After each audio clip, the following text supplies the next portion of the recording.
how low WNBA salaries led to an American basketball superstar's detainment in Russia. She was poor and she needed the money. So let's hold off on the big revelation until the end, though. American basketball star Brittany Griner has been detained in Russia and faces drug smuggling charges. Well, maybe she shouldn't have been smuggling drugs. The Olympic gold medalist spends her WNBA off seasons competing for Russian club UMMC Ekaterinburg. So Griner and other women's basketball stars command much higher salaries overseas than in the U.S. So if she was getting more than the U.S. average already, why was she smuggling drugs? 7-time WNBA All-Star and 2-time Olympic gold medalist Brittany Griner was arrested at a Moscow airport in February for possession of vape cartridges filled with cannabis oil.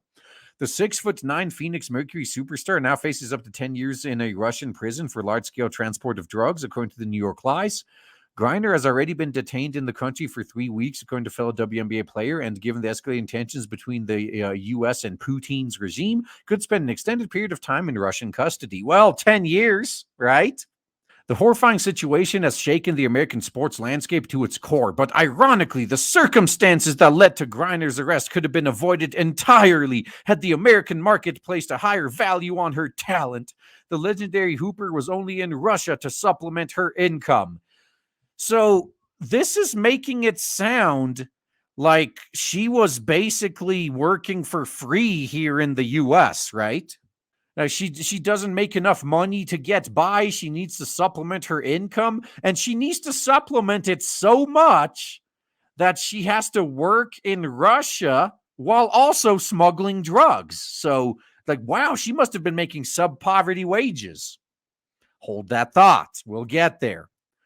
Like many other women's basketball players, Griner spends her WNBA offseason competing overseas. Since currently -8, she's suited up for Russian powerhouse UMMC Ekaterinburg alongside a rotating group of fellow WNBA superstars, including a bunch of women's that none of us know. So let's move on. All of these players command significantly higher salaries abroad than they can possibly earn in the States. This year, Griner is set to take home a league maximum $227,900 annual salary from Mercury, but only in recent years has her payday climbed into the six-figure range. Sub-poverty wages right there, man. I don't know how she could have survived without supplementing that. She reportedly earns $1 million per season with UMMC Ekaterinburg, per the Arizona Republic's Jeff Metcalf. So if she makes $1 million per season in Russia and she's been doing this for 8 years, she's a multimillionaire, right? But for some reason, the U.S. not paying her more led to her being detained in Russia? How does any of this make sense?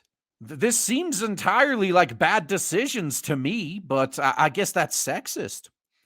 So even under ordinary circumstances, this 2-season-per-year lifestyle is far from ideal. Without proper time to rest and rehabilitate their bodies, athletes like Griner often find themselves dealing with nagging injuries in addition to accelerated wear and tear that can cut their professional careers short. That's why you're supposed to save your money while you make it. Male athletes do this too. If they bringing in millions, they spend more than they bring in, and then they break something and their career's done.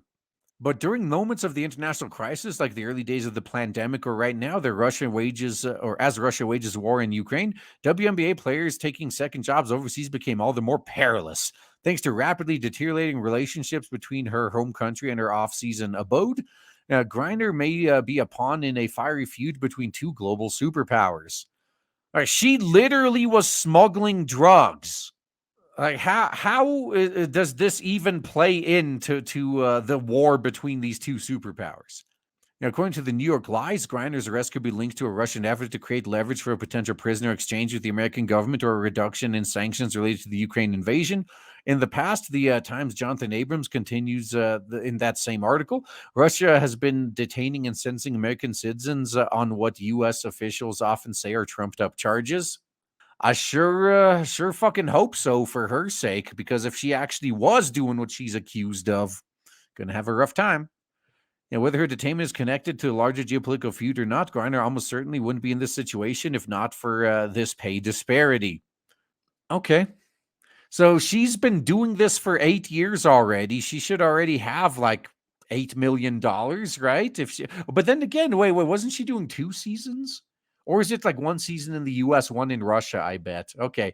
So she was making $1 million a season in Russia plus, let's just say around 100K in the US. She should have more than enough money. She didn't have to keep doing this unless she's been wasting it. Had she made even a fraction of what her NBA counterparts do while playing domestically, Griner could have stayed in the US for the offseason without fear that she wouldn't have enough money for retirement. Well, had she brought in as many viewers as her NBA counterparts, you realize all these athletes, unless they're being subsidized by the male leagues, they get paid based on how many tickets they sell. And I love how they tried to say earlier too, if she was paid what she was worth. You're worth how many butts you can put in seats. If you can't get anyone to come watch you play, you ain't worth shit. Now, she could have rested her 6'9" frame ahead of the summer's WNBA season as her reloaded Mercury squad gets set its sight on the second straight WNBA Finals appearance, and she could have spent time back home with her friends and loved ones. Well, or she could have just continued playing just in Russia. Most importantly, she had been offered an opportunity to make $1 million in America instead of Russia. Griner could have avoided jail time under a hostile foreign power. Alternatively, had she not been smuggling drugs, she could have avoided jail time under a hostile foreign power. But let's just ignore that. Yeah, I'm not buying it. This is just poor decisions all around. No excuses.